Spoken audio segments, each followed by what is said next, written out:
One night, 4 hours of sleep, and by tomorrow afternoon, your blood is running a completely different metabolic program. You didn't eat anything different, you didn't decide anything different, your body did. In sleep restriction studies, one bad night raises the hunger hormone ghrelin by around 15 to 28% on average. At the same time, the fullness hormone leptin drops. Two signals moving in opposite directions, both telling your brain the exact same lie. You need more food right now. That's the question this video answers. Not why you feel hungrier after a bad night, why your biology is rigged to make you feel that way. This happens to almost everyone at almost any age after almost any short or broken night. Most people blame themselves the next day. Weak willpower, no discipline, bad choices at the vending machine. That's the surface explanation. It feels true because the craving feels personal. It isn't. The deeper story is hormonal, and it runs on a precise, well-documented 24-hour timeline. There's also a second front nobody talks about, quietly opening at the exact same time. One night of poor sleep can blunt insulin sensitivity by roughly 20 to 30% in controlled studies, which means the same lunch on the same day can spike your blood sugar meaningfully higher than it normally would. Here's what's actually at stake. For one day, your appetite control and your blood sugar control are both quietly working against you. Not because you're broken, because your body reads short sleep as a stress signal, and it reacts exactly the way it's built to. Stick with me, because we're going to walk this hour by hour, from the moment you wake up to the exact fix that shuts it down by tomorrow night. 4 mechanisms, one chain reaction, and a genuinely hopeful ending, because this is not a permanent state.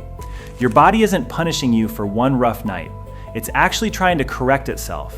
And once you see how, you can help it along. So let's start where it starts, the hormone that decides how hungry you feel today. Quick note before we go further, because this matters.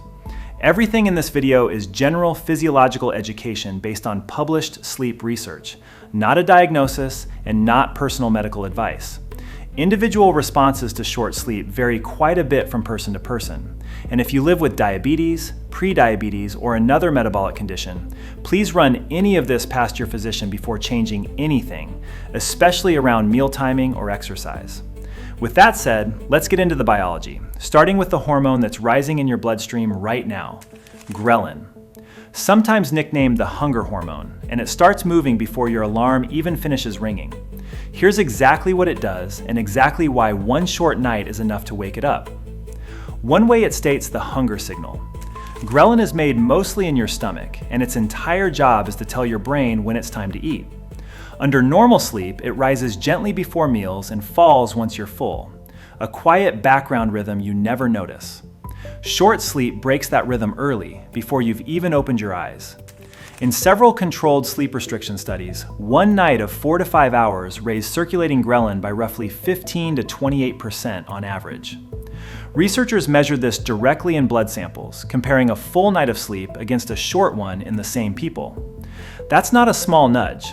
That's your stomach sending a noticeably louder hunger signal than it would on a normal day. And ghrelin doesn't just whisper, "eat." It specifically ramps up your brain's reward response to food, which is one reason a short night makes food, especially rich appealing food, look more tempting than usual. Here's the important reframe. This isn't your appetite failing you. It's a hormone doing exactly its job, just responding to the wrong trigger. Your body reads short sleep as a kind of energy shortage, so it asks you to refuel, the same way it would after skipping a meal. But ghrelin never works alone. There's a second hormone, and it's supposed to be ghrelin's opposite number. On a normal day, it rises to say, "You've had enough." After a bad night, it does the opposite. The studies had the places going with the fullness signal goes quiet, right when you need it most. This is the double hit that explains why the craving feels less like a choice and more like a current pulling you toward the pantry. Leptin is made in your fat tissue, and its job is almost the mirror image of ghrelin's. It rises after meals and tells your brain you're satisfied, that you can stop eating and get on with your day. It's the hormone behind that quiet, comfortable feeling of being full. After a short or fragmented night, leptin drops. In sleep studies, that fall runs in a similar range to ghrelin's rise, and the two move in parallel. Sleep researchers have tracked both hormones together in the same participants on the same short nights. So it isn't one signal getting louder, it's two signals moving in opposite directions at the same time. Picture it like this. Hunger is turned up, and the brake that normally says, "Stop, you've had enough," is loosened at the exact same moment. That combination is why the craving after a bad night can feel almost uncontrollable, and why it has nothing to do with discipline. This is the reframe worth remembering. It is biology, not laziness. Your hormones are working against your goals for one day, not your character. And these two hormones only tell half the story. There's a second front, quietly opening in your bloodstream. It's not about how much you want to eat, it's about what your body does with what you actually eat. What your cells stop listening to insulin the way they normally would.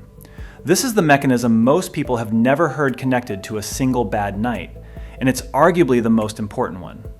Here's what's happening to your blood sugar, in plain terms, no jargon. Insulin is the hormone that opens the door on your cells so glucose, the sugar from your food, can move out of your blood and into your muscles and tissues for energy. On a well-rested day, that door swings open easily. After a short night, it doesn't open as wide. In controlled studies, even a single night of restricted or fragmented sleep reduced insulin sensitivity by roughly 20 to 30%. Researchers tested this by giving participants standardized meals after a full night, then again after a short night, and measuring the glucose response. In plain terms, that means the same breakfast, the same lunch, clears out of your bloodstream more slowly than it would on a rested day, which shows up as a higher blood sugar spike after meals, one that also takes longer to come back down. This pattern, temporarily reduced insulin sensitivity, does resemble the early signature researchers see in insulin resistance. That's a genuinely useful thing to understand about your body. It is not the same as having insulin resistance, and one bad night does not cause diabetes. Think of it less like damage and more like a temporary setting your body reverts to under short sleep stress. The studies that measured this had participants sleep normally again afterward, and the numbers moved back toward baseline. So you now have three things happening in the same 24 hours. Hunger turned up, fullness turned down, and your blood sugar response running less efficiently than usual. On its own, each is manageable.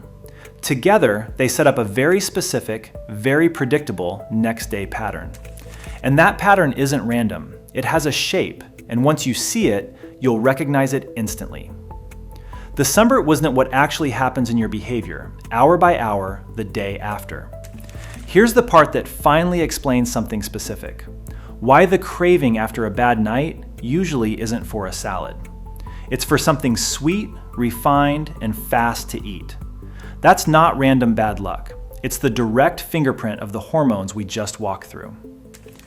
Elevated ghrelin specifically increases activity in your brain's reward pathways, and it does so more strongly for high-calorie, high-sugar food.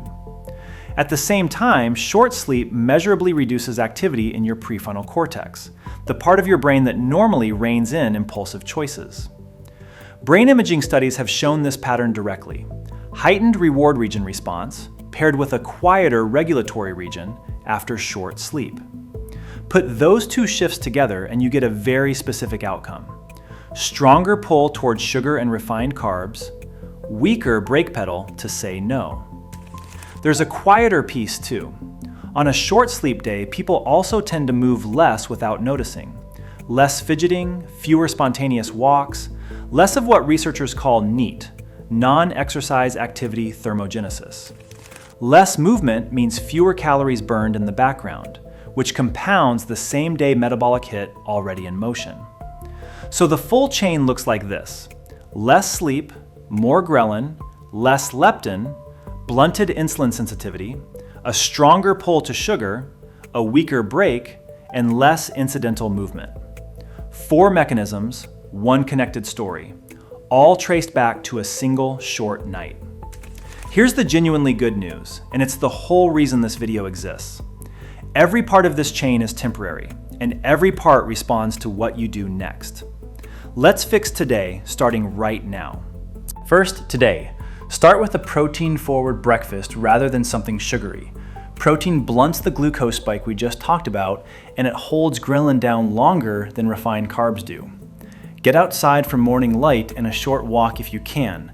That combination helps reset your body's rhythm and offsets some of the lost movement.